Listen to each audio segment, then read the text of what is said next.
Good day, children. In our last video, we studied about the preparation of methane and ethane in the lab as well as industrially. Now, today we are going to study about the properties of methane and ethane. When we are talking about the properties of anything, we classify it into under two categories: the physical properties as well as the chemical properties. Now, physical properties refers to what anything looks like, what is the color, does it have any smell, or does it dissolve in water or no, what is its melting point, boiling point, etc. Now, so first I'll tell you about the physical properties. The methane gas, it exists as in a gas at ordinary temperatures. It is colorless and it is odorless. It is almost insoluble in water, insoluble. Or you can say it has the same properties as any other covalent compound will have. So it is insoluble in water and it is soluble in organic solvents. Organic solvents like ethanol, methanol, benzene, toluene, etc. So this one gets dissolved in them. It is colorless and it is odorless and it is gaseous. Okay. It doesn't have any taste also.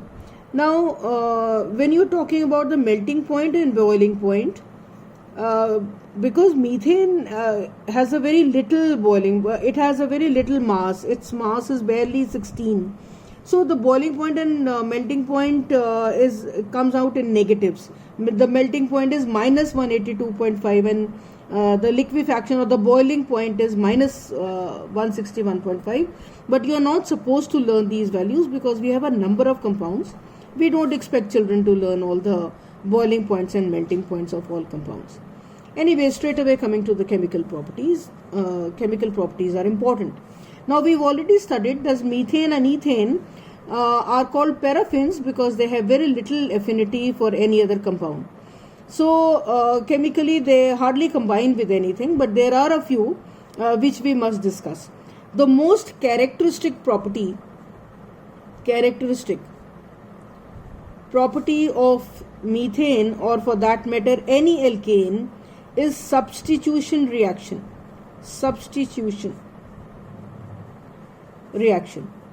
Now, I think everybody knows the literal meaning of substitution. Substitution means to take the place of somebody. For example, if a teacher doesn't come for a day, or if a teacher is on leave, then somebody else comes to your class and you say it is a substitution period. That means somebody else is replacing or taking the place of someone else. So that is called substitution. Now, here also, why do alkanes show substitution reaction? Because the bond between them is very strong. It doesn't break. The only thing which is possible is that the hydrogen can be substituted by something more reactive. Alright.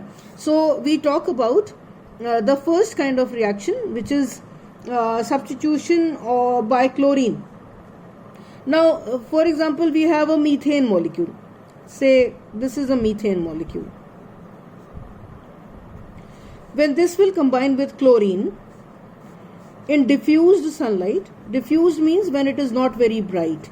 In diffused sunlight, what happens if the sunlight is very bright? If the sunlight is bright, the reaction will take place very fast. If there is no light, the reaction will not take place at all. Alright.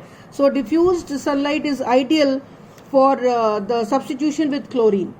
So methane reacts with chlorine. Now there are this molecule of chlorine has two atoms of chlorine. What happens is that one of the hydrogen is replaced by or substituted by chlorine. Only one at a time, not all. Now it is not that two atoms of chlorine are available, so two hydrogens will be replaced simultaneously. No, only one at a time. So now the compound is CH3Cl, and the replaced hydrogen and the other chlorine which did not combine with the hydrocarbon, the two of them combine and they form HCl. The reaction does not stop here. This CH3Cl combines with more chlorine under similar conditions of diffused sunlight, and it forms CH2, and one more chlorine replaces one more hydrogen atom. So instead of 3 we have 2 hydrogen atoms, and instead of 1 we have 2 chlorine atoms, and likewise 1 HCl is also formed. The reaction again goes further. The reaction will go on till hydrogen is there in the molecule. Unless all the hydrogens are replaced, the reaction will go on.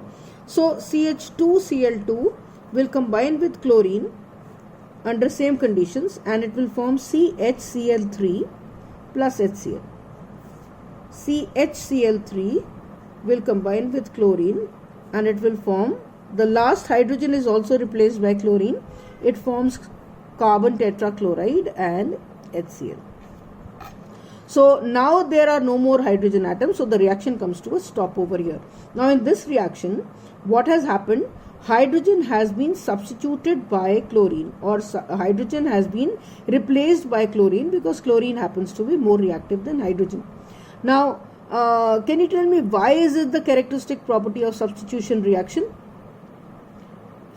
The question is, why is substitution reaction characteristic of alkanes? So you are going to give a reason.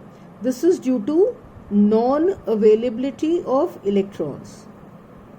Non-availability of electrons leads to substitution reactions. The name of this compound is methyl chloride or chloromethane. Now this one is also called methyl, though it has only 2 hydrogen atoms, because it is a derivative of methane. The molecule has been derived from methane. So it is again called methyl. Now you will call it dichloride. Methyl trichloride. This one is also called chloroform. I am sure everybody has heard of chloroform, the one which is used to anesthetize a person during a surgery. So that is methyl trichloride, and this one is called carbon tetrachloride. We are not calling it methyl, though this one is also derived from methane, because this one doesn't have any hydrogen. All hydrogens have been replaced by chlorine. So this one is called carbon tetrachloride. Tetra meaning 4. Exactly the same way, ethane will also show this substitution kind of a reaction. All alkanes will show only substitution reaction. The second property is combustion. Let me tell you, all hydrocarbons, they are highly combustible. They catch fire very quickly, and they generate a very high amount of energy. That last time I told you, they have very high calorific value. So when the combustion takes place, methane burns in the presence of oxygen. Then it forms carbon dioxide and water. Any hydrocarbon, keep this in mind, any hydrocarbon, when it will burn in the presence of oxygen, it will form carbon dioxide and water. Actually, the bond between carbon and hydrogen breaks. Carbon combines with oxygen and forms carbon dioxide. Hydrogen combines with oxygen and forms water. So these are the two products, and the reaction is exothermic. Initially we have to give some temperature to reach the ignition temperature, and then a lot of heat is generated. So this reaction is exothermic reaction. Now when we have ample of air, then this is how the reaction is written. But if methane is burning in a little scarce quantity, very little quantity of oxygen, okay, then the formula of oxygen will be O2 only. You will not write O, because the quantity is chem. You will only write it is little quantity. So when you will give the ignition temperature, rather than forming carbon dioxide, it will form carbon monoxide. I hope you all know that carbon monoxide is a silent killer. It doesn't have any color, it doesn't have any odor, but if it is inhaled, it is likely to either make the person unconscious, or if inhaled in excess, then it kills the person also. Now when methane is burning in scarce quantity, very little quantity of oxygen, even then you will write oxygen as O2. You still don't write it as nascent oxygen atom.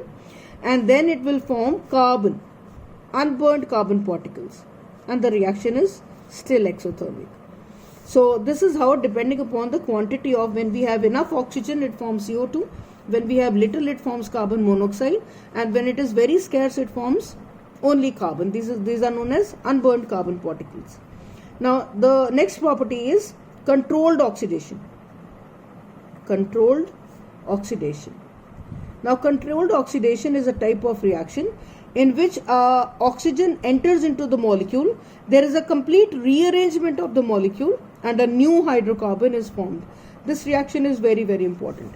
So every time alkane in the presence of oxygen will always form alcohol, which will always form aldehyde, and then it will result in the formation of carboxylic acid. Carboxylic acid. You have to remember one thing, that the number of carbon atoms does not vary. If we begin from one carbon atom, till the end we will have only one carbon atom. If we are beginning with as many 10 carbon atoms, till the end we will have 10 carbon atoms only. Alright, let's take an example. Suppose we have ethane, C2H6. Alright, so I told you last time that whenever we are talking about the nascent oxygen or any other nascent gas, we always have to mention the source. So the source is acidified potassium dichromate, K2Cr2O7, or I am writing or, you don't have to write all of them. This is alkaline KMnO4, or the reaction can also take place C2H6 plus oxygen in the presence of copper tube at the temperature of 300 degrees. These are only the conditions for obtaining nascent oxygen. The products will be the same for all three of them. Okay, so ethane will form C2H5. Now see, one hydrogen has been removed. This nascent oxygen is going to enter into the molecule, and rearrangement of molecules is going to lead to the formation of alcohol. What is the name? Because there are two carbon atoms, you call it ethanol. Again, nascent oxygen, same source. Whatever, if you have taken acidified potassium dichromate, you will write that, K2Cr2O7. So this one will form CH3CHO. See, we continue to keep two carbon atoms. We started with two, here also we have two, and here also we have two carbon atoms. And this also forms a water molecule. Alright, now two carbon atoms, 1, 2. There are 5 and 1, 6 hydrogen atoms, 3, 4 and 2 in the water molecule. So 6 hydrogen atoms. One oxygen was there and one oxygen you've added here. So one oxygen is here and one oxygen is in water. So the total number of carbon, hydrogen, oxygen remains the same. Alright, so the reaction goes further, and now again you write acidified potassium dichromate. You will never write this reaction without mentioning the conditions on the arrow. So this forms CH3COOH plus H2O. What was the name of this compound, children? This was ethanol, and this one is ethanoic acid. Ethanoic acid. I will advise you to write the reaction of propane, C3H8, likewise. Just write down what are the reactions. So these were the chemical properties of methane. Now let's talk about the uses of methane. Is methane of any use? Or see, had it not been useful, we wouldn't have prepared it on a large scale. Alright, so it is definitely of great value. The first use that we must talk about is that it is used as a fuel. We have amply discussed about it. It is used as a fuel both at domestic level as well as at an industrial level, on a large scale or industrial level.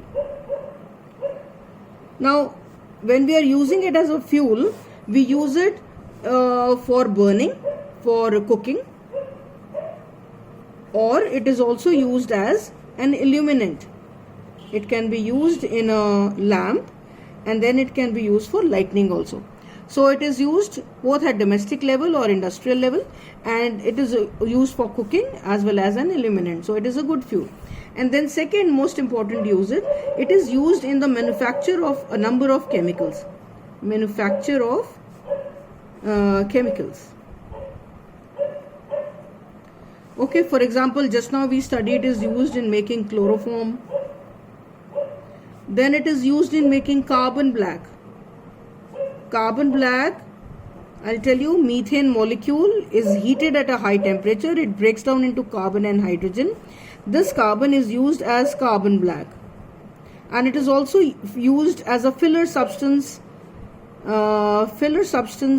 in rubber industry. All right.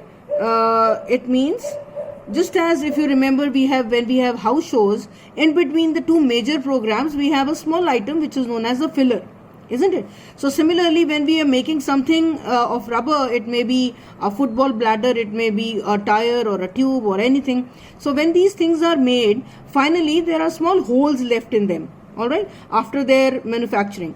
So what we do is that this carbon is taken and it is used as a filler substance to make the thing complete. In case there are small holes or something, this carbon is used as a filler substance. And then carbon black, you already know, it is used for making the paper, it is used for making black ink, it is used in making shoe polishes. You already know about that, you studied allotropes. Okay, then it is also used for making, we studied about controlled oxidation. It is used for making methanol. Then it is used for making methanol or ethanol or any. Okay, then it is also used for making formaldehyde. Formaldehyde is a common name of methylaldehyde or methanol. The IUPAC name is methanol. Similarly, for ethanol, for propanol, any of the things.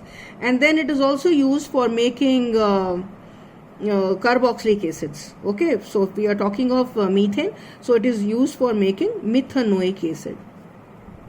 Methanoic acid, which is also called formic acid. So these were some of the important uses of methane. Next time I'll be starting with alkenes.